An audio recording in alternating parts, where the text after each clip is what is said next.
This is Alpha. And this is Mike Brown. And this is the art of letting go. Letting go. Letting go. I tried to give Mike a chance to, jump up in there and do his thing real quick. It's the new year. And we just getting up for the first time. We took a couple of weeks to, get our minds right. And just come back. So, Mike, how was your new year, man? My new year was good. I did a lot of reflecting and a lot of refocusing. Mm-hmm. But I thought about, what did I let go of? Like, what did 2017 teach me to let go of? And I would say that it taught me to let go of the past and just focus on the present, letting go of overthinking, letting go of not trusting myself. Mm-hmm. And I got a lot of tough lessons in all of those things, and they all prepared me for this year, and I feel really good in this 2018. That's real. I thought about that too, and I think I just let go of everything. Yeah. Really just everything. Like I know it's not, you sound like you had yours like just really, you had the words. I don't even have the words. I just let go of everything, you know what I'm saying? Yeah. I just want to be free completely, and I don't want to, like you said, I don't want to overthink nothing. I don't want to try too hard. I just want things to be what they are, and whatever will be, you know what I'm saying? I'm letting go of how people, of caring about how other people feel about me, for sure. Definitely letting that go. But really, man, it's just, I want to see what this freestyle life kind of is, you know what I'm saying? Like living on purpose, but living free at the same time. So that's kind of where I'm at with everything. That's what's up. Yeah, man. So what we getting into this episode? Today we are getting into the topic of family. Okay. The holidays just passed. Right. We all spent time with our families.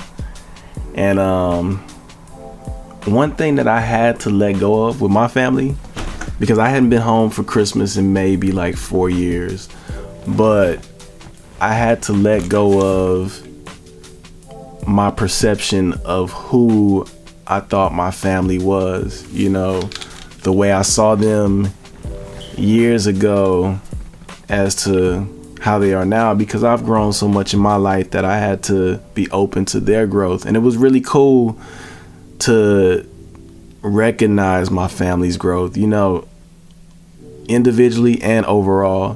This was probably like the gayest Christmas that we ever had. My cousin brought his boyfriend. Wow. My aunt seemed a little more open as far as like her relationship, and okay. it was just real cool experience. And I felt like me growing in my life made that possible for me. So I appreciate my family for giving me those experiences. That's real.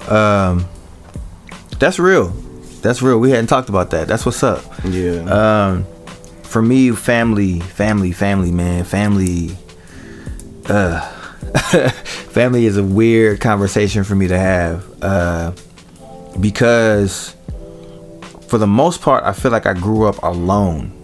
Like it was me, and my mom was there, but she had been through what she had been through in her life, and my dad was there, and he had been through what he had been through, and my grandparents definitely held me down when I was still in New Orleans, but living out here in LA and coming out here when I was younger, it was just different. I was out here by myself pretty much. That's how I felt. I think that's why I feel so comfortable by myself now, because it's always just been me.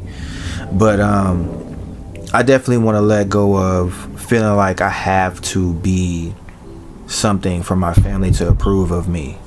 I have to be this light or this smart or have this kind of job or be this type of successful for my family to approve. I really just don't care anymore. And a part of that too is gonna have to be growth for me, because I can see that my family is trying to change a lot and they're trying to come together a lot more. And I think that at this age, I'm just kind of like, I don't really need that. Like, I tried that a long time ago and y'all weren't with it. So I don't really know if I care too much to do that with y'all. And I need to get better with that. I definitely do. I want to let go of any hurt or disdain that I may have carried for certain members of my family. And just show love. And if the love is reciprocated, great. If it's not, great. But that's who I am. You know what I'm saying? I show love. And so I just need to be that at all times and be comfortable with it. You know what I'm saying? Like, if they love what I do, great. If they don't love what I do, then I'm gonna keep doing it anyways, you know? Yeah. And then I also have to recognize that I've built a family with my wife. And that's kind of where I've been in mentally now. Like, this is my family. This is who I protect. This is who I hold down. This is who, if anybody steps to, it's gonna be an issue. And I definitely had to learn that, the same thing that you said earlier, as far as who's my family really, because you my family. You know what I'm saying? Like, versus what blood or whatever it's supposed to be as far as family goes. And I know some of y'all might hear this and some of y'all might not, but I still got love for y'all, but it's gonna take me a while to grow, and I'm okay with that, and that's just what it is. And I mean, even expressing that, man, that's a start. I was gonna ask you when you were talking, like, some of these conversations, like some of the issues that you have, had you had conversations with your family members? Just because I know for myself, even when the shit is tough, sometimes I have to have a conversation just for myself more than for the other person. That's real. And that shit helps. And time does heal things, and you may have to revisit those conversations multiple times, but the more you have them, the more clear y'all gonna get, and the more y'all will be able to bond from that. But yeah, I was gonna ask you that. Probably not. I probably haven't had the conversation with certain individuals. It's a lot of it is in stuff that I've written. Like, I've had that internal dialogue as far as that conversation goes. I think that's why I'm able to talk about it like this now. But I haven't talked directly to the person, like, and just hit it on the head, and it's been a one-on-one conversation. So that's something that I can definitely, and I've been thinking about doing that too. Having that conversation, like, let's you and me go and sit down and figure this out, Yeah. So yeah, I'm gonna take heed on that, and I'm gonna let y'all know what happens, for real.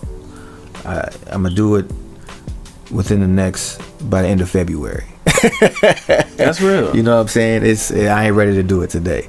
So by the end of February, I think I'll be cool and I'll be in a better place as far as having that conversation goes, and I'll do that. And I'll let y'all know what happens. I'll let y'all know what goes on, and if it was productive or if it was a complete fail. And even if it's a complete fail, I know I'll learn something from it. So I appreciate you throwing that out.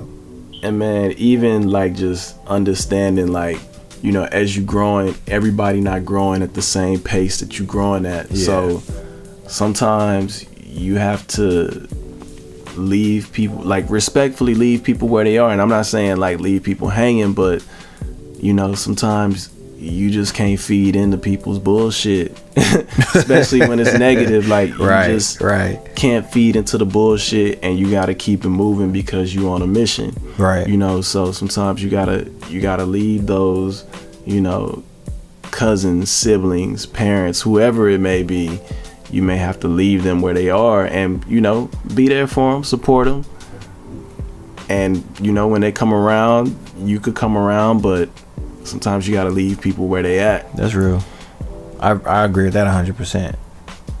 100%. I don't even have nothing to share on agreeing with that, but that was a real statement. So I'm with it. What steps do you feel like you're gonna take in order to let this go? Like, what do you feel like you're gonna do? I feel like I've already been taking steps. I think just me letting go of everything was one of many of the steps that I've taken. But like I said, I think that having that conversation is gonna be a next step. And just because it's a next step doesn't mean that I can take it immediately. You know what I'm saying? It just means that I know what the next step is, and I'll take it when I'm ready for it. But I think that that's probably the next thing that I really have to do. I think I need to get some of this stuff off of me in a way that it's explained, because stuff gets lost in translation. You know what I'm saying? Absolutely. And so I might perceive a situation a certain way, and they may perceive it totally different, and we just never talked about it, so it's just mixed communication. So, and I know that, and so that's definitely the next step that I have to take. I think that a part of that is building the courage to actually have that conversation too. You know what I'm saying? It's scary. Yeah, like having the courage to actually sit down and, not get. I'm at the point now where, we talked about me being depressed on this show and on this podcast, and I'm at a point now where I don't really like to invite negative energy or negative emotions or anything like that in. Yeah. So I think that's a part of why I'm like, I'm a rock over here. Yeah. You know what I'm saying? But it doesn't have to. It's not necessarily a negative thing. That's just how I'm thinking about it. And the thing is, it don't have to be negative. You don't even really know what it's gonna be until you actually do it. Straight up. And I give you an example, and I hope she don't mind me using this example, but me and my aunt used to be really close, and I kind of became distant from her just because of just some things that I didn't agree with. And I was young, and it just made me angry, and it made me hold a grudge, and something made me actually, it was a conversation that I had with a friend. Shout out Woo Cash. I had a conversation with him about it, and it really made me apologize to my aunt and genuinely mean that. And I told her, straight up, hey, I was angry with you for this, that, and that, but I'm not angry no more. That's real. And it really changed. For me, I felt like it changed our whole relationship and brought it back to where it needed to be. That's what's up. And I'm thinking about it for like all of that you shared was dope. But the thing about it that really stuck out to me is you said, for me, it changed the relationship. Absolutely. And I think that's where I have to start with myself, and it has to mean something to me. Like, I can't go into the conversation thinking this is gonna change the way they perceive this, and like I really need to go into it like this is for me, and this is healing for me. And if they get something from it, great, and if they don't, I got something from it. You know what I'm saying? I got to start with myself. And really just knowing what you want from it. Like, what do you want from it? It sounds like you want freedom. Yeah. So it's just like, you had a conversation and you let it go, and whatever happens with it. And I think you'll feel a lot of weight lifted off your chest. That's real. Yeah, man, I'm going to do that. I'm definitely going to let y'all know. You got anything else you want to hit on? No, I'm good, man. That felt good. Yeah. So let us know, if y'all have anything that y'all think about this. If y'all have any advice, if y'all have a similar situation that maybe ties to something like this, and you had that conversation, good or bad, whatever happened, if y'all want to share it, then cool. Let us know what's up. And this is Alpha. And this is Mike Brown. And this is The Art of Letting Go. Letting go. Letting go. Peace. Peace.